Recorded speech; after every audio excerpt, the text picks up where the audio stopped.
Selamat pagi semuanya. Miss Novlin senang dan bersyukur sekali kita ketemu lagi di dalam ibadah chapel pagi ini. Miss Novlin bangga karena kalian adalah anak-anak Kalam Kudus yang selalu setia, yang selalu taat dalam mendengarkan cerita firman Tuhan. Kali ini Miss Novlin akan mengajak kita untuk mendengarkan satu cerita sambungan dari minggu yang lalu ya. Bagaimana ceritanya? Kita akan buka dulu ibadah kita di dalam doa sebelum Miss Novlin menjelaskan sedikit tentang cerita firman Tuhan hari ini. Mari kita berdoa. Let us pray. Kita berdoa. Tuhan Yesus, Bapa yang baik, pagi ini kami datang dengan penuh rasa syukur, dengan penuh sukacita, datang kepada Tuhan, memohon kekuatan dan pertolongan Tuhan ketika kami akan belajar dan mendengarkan kebenaran firman-Mu. Biarlah Tuhan yang menolong kami untuk bisa memahami firman Tuhan dengan baik. Bapa, kami juga bersyukur untuk hari ini kami boleh memuji Engkau, kami boleh mendengarkan kebenaran firman-Mu, dan Tuhan masih memberikan kami kesempatan untuk bisa mengenal Engkau lebih lagi.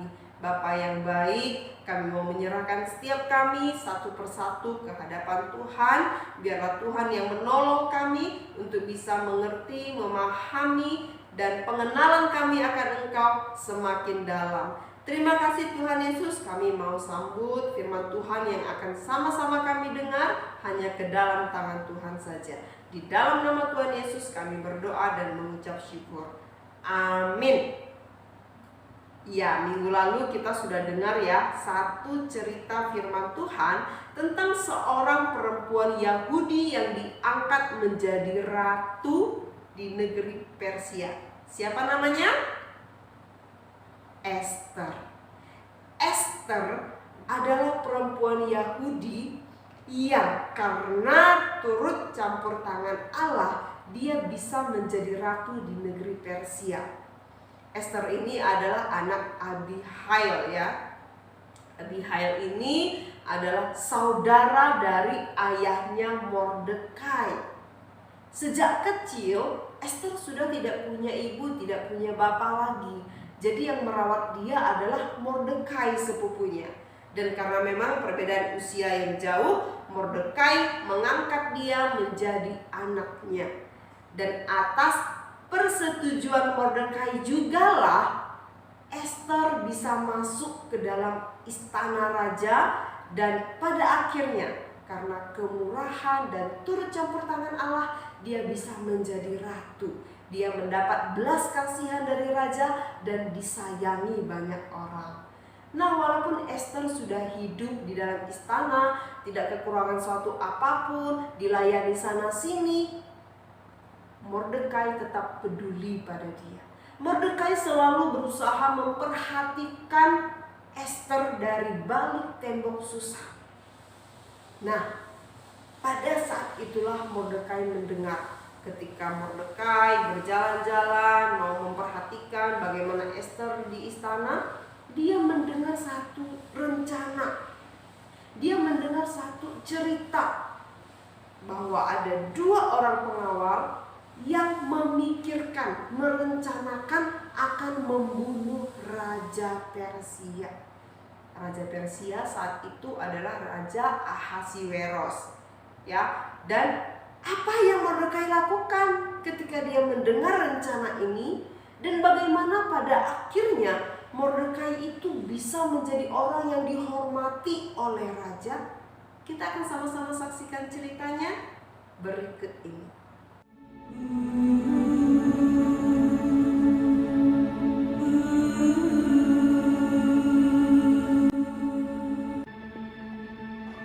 Selama anak-anak Dara dikumpulkan untuk kedua kalinya, Mordekai duduk di pintu gerbang istana raja. Adapun Esther tidak memberitahukan asal-usul dan kebangsaannya, seperti diperintahkan kepadanya oleh Mordekai. Pada waktu itu, ketika Mordekai duduk di pintu gerbang istana raja, sakit hatilah Bigtan dan Teres, dua orang sida-sida raja yang termasuk golongan penjaga pintu. Lalu berikhtiarlah mereka untuk membunuh Raja Ahasuerus.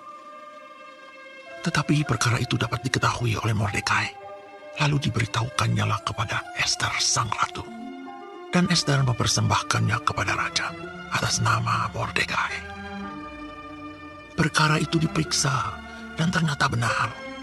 Maka kedua orang itu disulakan pada tiang. Dan peristiwa itu dituliskan di dalam kitab sejarah di hadapan raja.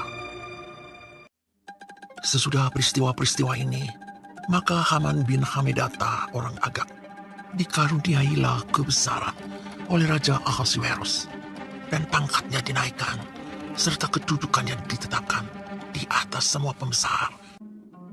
Dan semua pegawai raja berlutut dan sujud kepada Haman, sebab demikianlah diperintahkan raja.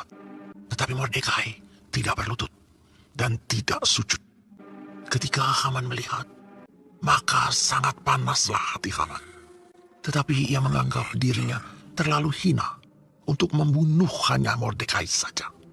Jadi, Haman mencari ikhtiar memunahkan semua orang Yahudi, yakni bangsa Mordekai itu, di seluruh kerajaan Ahasuerus.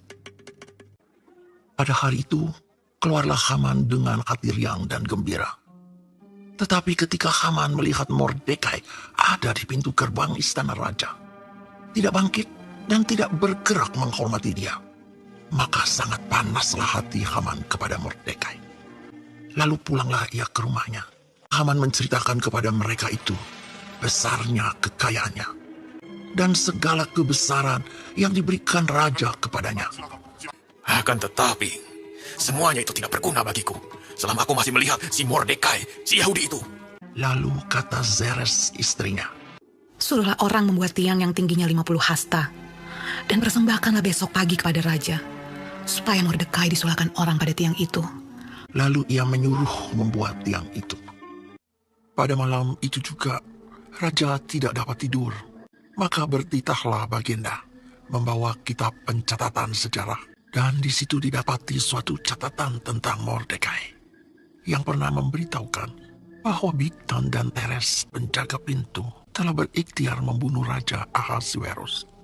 Maka bertanyalah raja, kehormatan dan kebesaran apakah yang dianugerahkan kepada Mordekai oleh sebab perkara itu?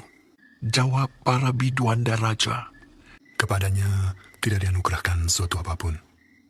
Pada waktu itu, Haman baru datang di pelataran luar istana raja. Bertanyalah raja kepadanya, apakah yang harus dilakukan kepada orang yang raja berkenan menghormatinya? Kata Haman dalam hatinya, kepada siapa lagi raja berkenan menganugerahkan kehormatan lebih dari kepada aku? Oleh karena itu jawab Haman kepada raja, hendaklah diambil pakaian kerajaan yang biasa dipakai oleh raja sendiri, kuda yang biasa dikendarai oleh raja sendiri, dan yang diberi mahkota kerajaan di kepalanya. Hendaklah ia diarak melalui lapangan kota, sedang orang berseru-seru di depannya. Itu dikenakan kepada orang yang raja berkenan menghormatinya. Titah raja kepada Haman, bukanlah demikian kepada Mordekai, orang Yahudi yang duduk di pintu gerbang istana. Lalu Haman mengambil pakaian dan kuda itu, dan dikenakannya pakaian itu kepada Mordekai. Diaraknya Mordekai melalui lapangan kota itu, sedang ia menyerukan di depannya, beginilah dilakukan kepada orang yang raja berkenan menghormatinya. Haman bergesa-gesa pulang ke rumahnya dengan sedih hatinya dan berselubung kepalanya. Dan Haman menceritakan apa yang dialaminya. Maka kata orang kepadanya, jikalau Mordekai, yang di depannya engkau sudah mulai jatuh, adalah keturunan Yahudi, maka engkau tidak akan sanggup melawan dia. Malahan, engkau akan jatuh benar-benar di depannya.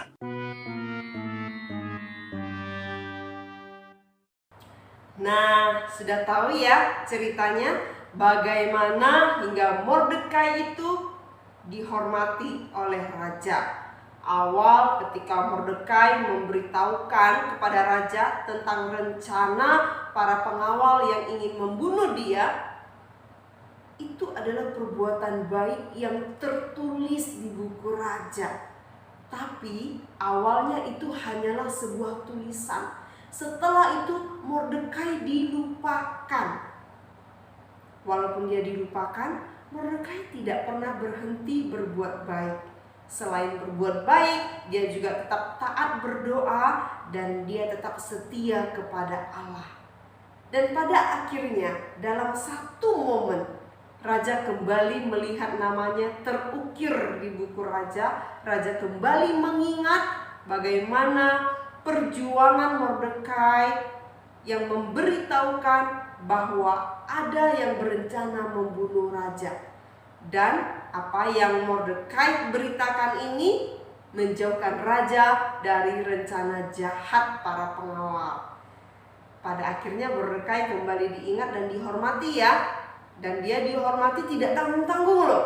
Dia memakai jubah kebesaran raja dan dia menaiki kuda yang sering dinaiki oleh raja sambil berkeliling.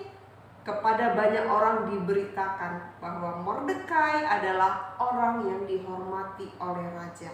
Nah, dari cerita ini kita bisa belajar ya anak-anak.